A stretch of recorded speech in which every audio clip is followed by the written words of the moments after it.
First, I would like to say thank you all for having me on your platform on this Sunday afternoon. It is indeed a pleasure to talk to the next generation.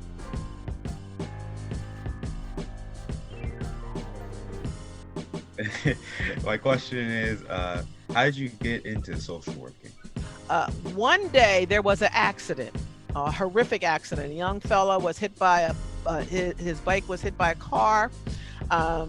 I was working in the ER room at the time, and they kind of called in that the child is not going to make it, and his parents are coming to the hospital, and the person that hit him is coming to the hospital. Then all of a sudden, this woman walked in a white coat, and she said, "Okay, when they bring in the fella, he'll be placed in this operating room. To the left, we'll put the parents in this room. We'll put the people who hit the individual and young man in this room. Other people are to go over here." And I was like, yo, and everybody just stopped and did what this woman said. And I said to somebody, who is that? And because it was chaotic, and everybody's like, oh no, oh my God, this young kid was hit by, and she just stopped all of the drama and said, this is what we're going to do. This is how we're going to solve this problem right now. And somebody said, that's the social worker. Her name is Janet Robinson. I knew at that moment, that's what I wanted to do.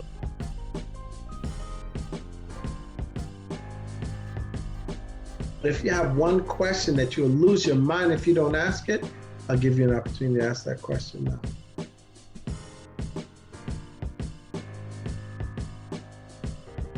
I have a question. Yes, ma'am. What if you're a social worker for foster care? Can you actually adopt the kids? If you're the foster parent for that child, what role are you playing in the life of that child? The parent. The parent, right? You're not their biological parent, but you're their foster parent. Is that a relationship you have with that child? Parent-child relationship? Yes. Okay. Is a parent-child relationship different from a worker-client relationship? Yes. Two different relationships. Awesome question. A lot of us come to the field because we want to do something out of the goodness of our heart. So watch this magic. I'll say it this way. If you want to be a social worker that works in child welfare, that's a good thing. If you want to be a foster parent, that too is a good thing. The only place where you have a problem is if you're trying to be, if you take a child out of an abusive home, right? In your professional role as a child protective worker, and then you try to adopt that child and try to be their parent, you've blurred the boundaries.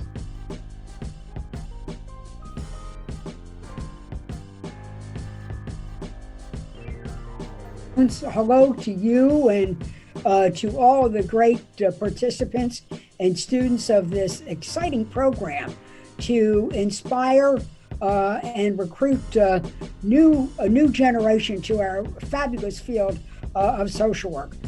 What were some of the things that led you to the profession of social work? Well, I grew up in Baltimore, and my dad had a small grocery store. I learned about wanting to help people from my mom and dad, from my church. I'm a Roman Catholic, and the nuns who taught me, and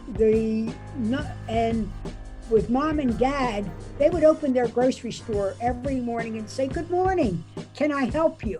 And they meant not only were they going to sell groceries, but nobody ever left in need. The nuns that taught me the message of love your neighbor. And love your neighbor meant feeding the hungry, caring for the sick, to hunger and thirst after justice, the Beatitudes, Matthew 5. And they said, Matthew 5 gave us the roadmap. You have the good intentions, but get a good education so you can put into operation your good intentions. And that's what drew me to social work. So we'll talk about some examples in practice. So I want to hear from you guys, now understanding the sense of implicit bias, explicit bias, and cultural identity. Based on the area of practice that you want to go into, that career area, where do you see some of these issues of diversity presenting itself? I guess more communities or races are prone to judgment and stereotypes when they ask for help. Like lower income Black women are always seen as a certain group that's always on welfare, and they're a huge statistic when referring to welfare and helping low-income communities and being single mothers. So that definitely has a bias in the way that they're treated.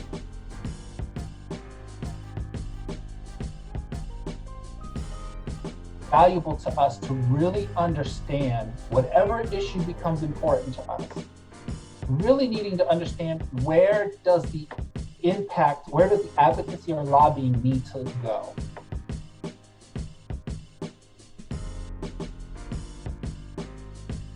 So we have like a certain category, like an agency. Let's say just for example, where there's a certain case where they're just being discriminatory towards a certain group, but that agency doesn't like do anything or take the steps to take action. Like what exactly can we do?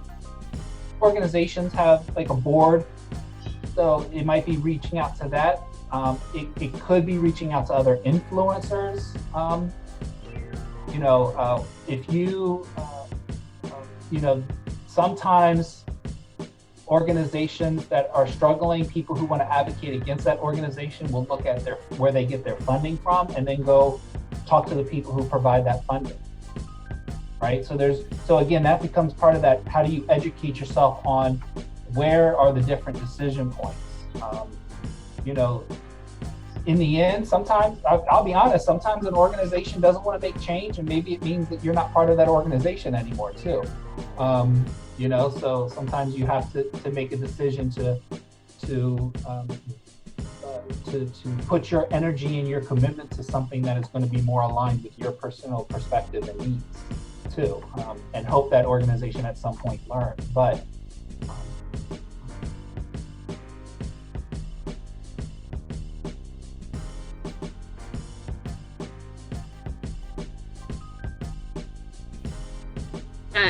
we were always told that woman's body is always like, it's too sexual. You shouldn't go exploring in your woman's body. But in a male's body, of course, they can just walk around shirtless, walk around.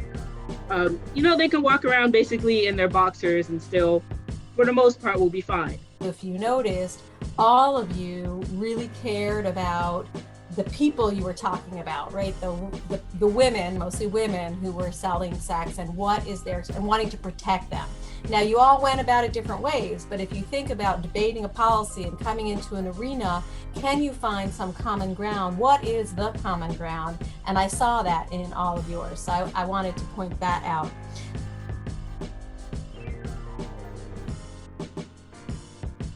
Spent some time thinking about where I was in my head when I was a high school student. And I had absolutely no idea that social work was even a profession. I applied for college, first generation college, so had very little assistance from my family in trying to even navigate what that world was like. But I knew that I was really interested in learning about what made people tick. So I started out sort of thinking I would double major in either psychology or sociology. And then I took my first social work class. And that combination of, understanding about people, but really being a change agent in the world is what spoke to my heart the most.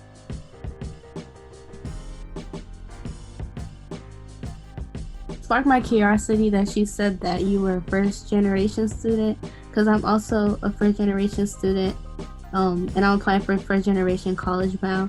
So do you have any advice? So the good news is that there's a lot, social work actually has like 46%. I just read a workforce study that we did. 46% of our master's level students are first generation. I mean, that's huge. I don't think that that's true for other professions. So the good news is that there's lots of peers.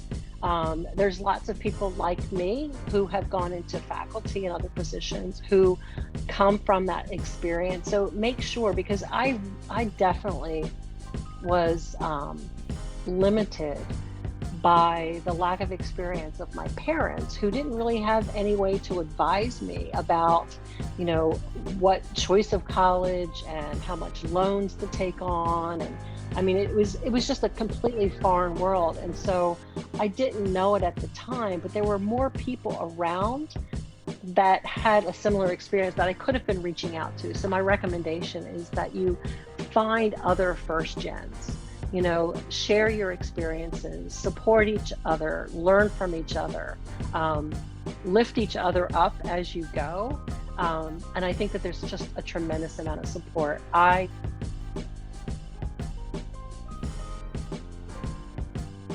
Which competency resonated with you? If there's a particular competency that really kind of spoke out to your education? One for me was specifically advancing human rights. So yeah, I feel like, you know, especially because as teens, especially because of our ages, a lot of the work that we would want to put out there is also undermined as not represented, not necessarily valued. So I feel like as teens, we should really be the ones able to say, I want to make this change. And so yeah, that's basically what really resonated with me. Yeah, I would agree. I would say one that resonated with me the most was incorporating diversity, because as someone who's mixed race and Hispanic and Black, we talked about, you know, the Latino community in social work, the, you know, minorities in social work all over, and also, you know, people who are disabled and how they should be brought into the conversation more often and not neglected as much. So yeah. One competency that resonated with me was the social justice part, because I just feel like there's not enough people in this world, particularly immigrants or people of color, that have the same fairness and equity as others in the society. So that's what I loved about social justice. The competency that resonated with me the most was definitely engaging in policy practice, especially because I was able to learn about the different levels of policy.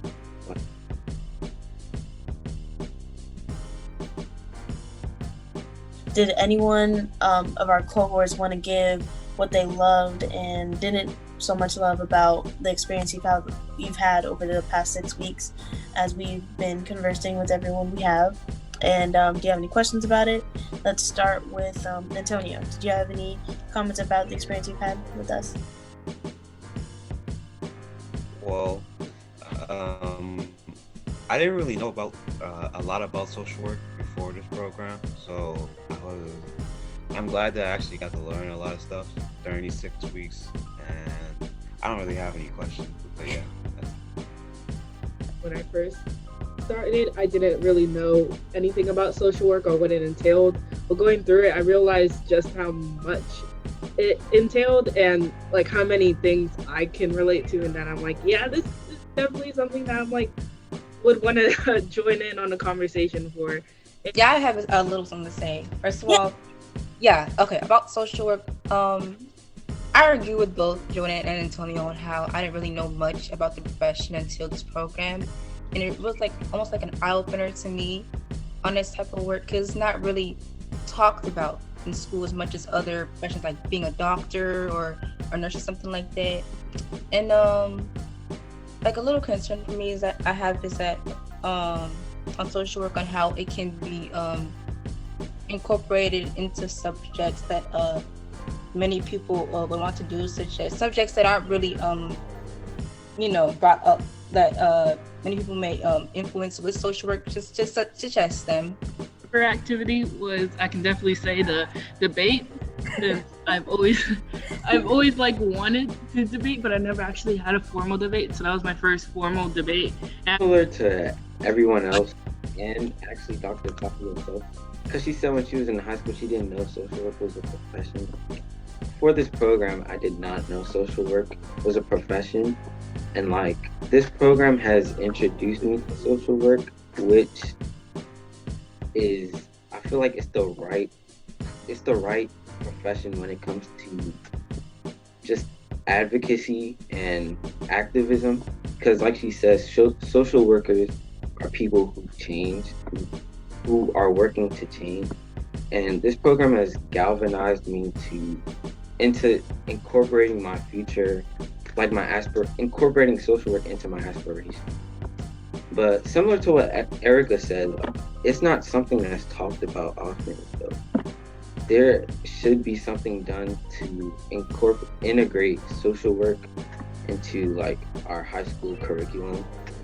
That's what I think.